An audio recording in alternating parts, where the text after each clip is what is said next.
nous avons pu assister à la simulation du premier contrôle technique moto. Alors cette initiative a été lancée par le groupe Autovision. Ils ont créé l'enseigne Motovision tout récemment pour pouvoir répondre à la demande du contrôle technique moto 2 roues, 3 roues qui arrive en France. Alors le contrôle commence par une analyse statique de la moto ou du scooter avec un contrôle très visuel qui inspecte en fait la sécurité du véhicule et non pas sa conformité technique stricte avec la fiche technique. Le contrôle technique porte tout d'abord sur le fonctionnement de tous les éléments de sécurité de la moto, donc l'éclairage bien sûr, avant, arrière, bien inspecté, les clignotants, les rétroviseurs et que tous ces éléments sont bien fixés sur la moto. Au sujet des clignotants par exemple, nous avons posé la question, faut-il qu'ils soient complètement de série d'origine? Non, ça peut être des clignotants adaptables. Vous avez pu avoir une petite chute à l'arrêt et remplacer vos deux clignotants avant. Il faut juste qu'ils fonctionnent bien, qu'ils soient coordonnés, qu'ils soient à peu près conformes à un équipement d'origine, homologué pour les rétroviseurs par exemple, donc pas des tout petits rétroviseurs de 2 cm, des rétroviseurs conformes.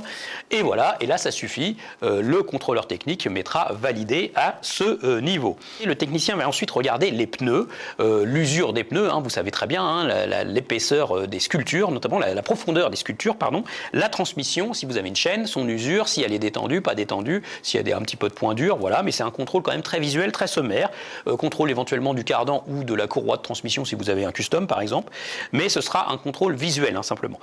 Il n'y a aucun démontage des étriers de frein par exemple, c'est un contrôle visuel du freinage. Il est assez minutieux de ce qu'on a pu voir, mais il est quand même très sommaire, pas de contrôle des étriers, on n'analyse pas les plaquettes en profondeur, donc juste l'épaisseur un peu des disques, donc c'est un contrôle très visuel. Attention, si vous avez une moto équipée de l'ABS et que vous avez le voyant d'ABS qui reste allumé, ça c'est un motif de contre-visite parce qu'il n'y aura pas de bande freinage, mais on devine que l'ABS ne fonctionne pas alors que votre moto en est équipée, ça c'est un problème, ça peut être un motif de contre-visite. J'ai posé la question si vous avez un gros trail équipé de pneus à crampons ou un scrambler équipé de pneus à crampons. Aucun problème, les pneus à gros crampons, même les M+S, Mud and Snow, peuvent passer le contrôle technique sous réserve qu'ils respectent les indices de charge et la réglementation technique de votre moto.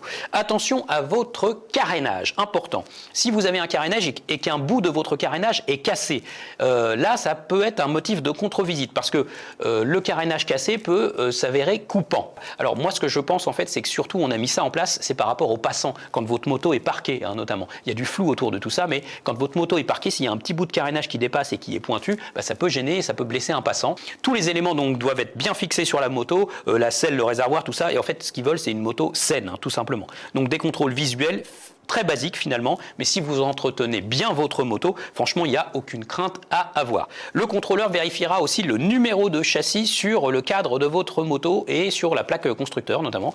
Tout simplement, ça c'est par rapport au vol aussi, c'est parce que parfois il y a des numéros qui sont grattés, qui sont limés, et donc ça, non, ça peut pas passer, ça c'est un motif de contre-visite. Il y a aussi un contrôle des traces de chute, notamment les butées de direction. Donc quand vous mettez votre moto en butée de direction, il y a des petites butées sur le cadre, si elles ont sauté, ça veut dire que, si elles sont écrasées, ça veut dire que votre moto a pu chuter, mais ça n'est pas un motif de contre-visite, c'est simplement noté sur le bulletin du contrôle technique, mais il n'y a pas de problème, il n'y a pas de contre-visite là-dessus, si votre moto a été bien réparée. La réglementation annonce un peu plus de 70 points de contrôle, 77 points de contrôle, il y a environ 60 points de contrôle qui peuvent être soumis à une contre-visite. Alors important, très important, en 2024, il n'y aura pas de mesure de volume sonore. Tout simplement, pas de mesure de bruit en 2024. Les centres de contrôle technique ne sont pas équipés d'appareils. Il n'y aura pas de sonomètre homologué. Et puis, il faut que l'environnement dans lequel ils travaillent soit aussi adapté à une mesure de bruit. Aucun centre en France n'est prêt, ça n'est pas prêt du tout, donc il n'y aura pas de mesure de bruit. Donc ça, c'est plutôt bien parce que ça va se durcir d'ici 2025. Il y aura en revanche une mesure de bruit vérifiée par rapport à la donnée qui figure sur votre fiche technique. En 2024, ce sera donc plus light. En revanche, il y a une mesure du taux de CO2.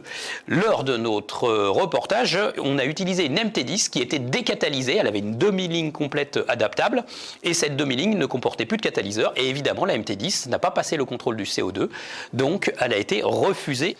À noter aussi, les 50 cm3 ne sont pas vérifiés au niveau du respect du débridage, avec une mesure par curvomètre par exemple. Donc ça veut dire qu'un 50 cm3 qui est bien entretenu, qui présente bien, qui a tous les éléments de conformité de sécurité, c'est-à-dire les clignotants, l'éclairage, etc. Mais finalement, il est débridé, il monte à 80-90, il va passer le contrôle technique et il sera admis. Ça, c'est un peu un non-sens de ce contrôle technique de 2024, mais figurez-vous qu'il va se durcir. Bien sûr, la mesure de la vitesse et du débridage des cyclos se sera mis en place d'ici 2025, d'ici 2026, donc ce sera plus dur par la suite. Alors, autre question majeure qui va se diriger vers la fin de cette Spin News, c'est le prix. Il y avait un prix plancher qui avait été déterminé, un prix maximum, enfin un prix avoisinant les 50 €. Ça avait été déclaré par Clément Beaune, notamment ex-ministre chargé des Transports. Mais figurez-vous que ce prix, non, il ne sera pas tenu. Parce qu'à 50 €, vraisemblablement, les centres de contrôle technique ne vont pas dégager vraiment de marge. Donc, ils ne vont pas gagner d'argent. Donc, il n'y a aucun intérêt pour eux de garder ce prix. Sauf que ce prix ne sera pas réglementé au niveau national. Chaque enseigne pourra appliquer le prix qu'elle souhaite. Et puis, chaque enseigne pourra appliquer le prix en fonction de la concurrence locale. Donc, c'est vraiment laissé à discrétion des centres de contrôle technique. Donc, ça va réguler naturellement le marché. Et puis, on le sait très bien que quand il y a concurrence au niveau du prix, ça permet souvent de faire baisser le prix. Et ça profite finalement à l'utilisateur final, les utilisateurs que nous sommes. J'espère que je vous ai informé sur un maximum de choses autour de ce contrôle technique moto qui arrive très bientôt. Je vous invite bien sûr à vous abonner, à vous suivre, à partager cette vidéo. Ciao!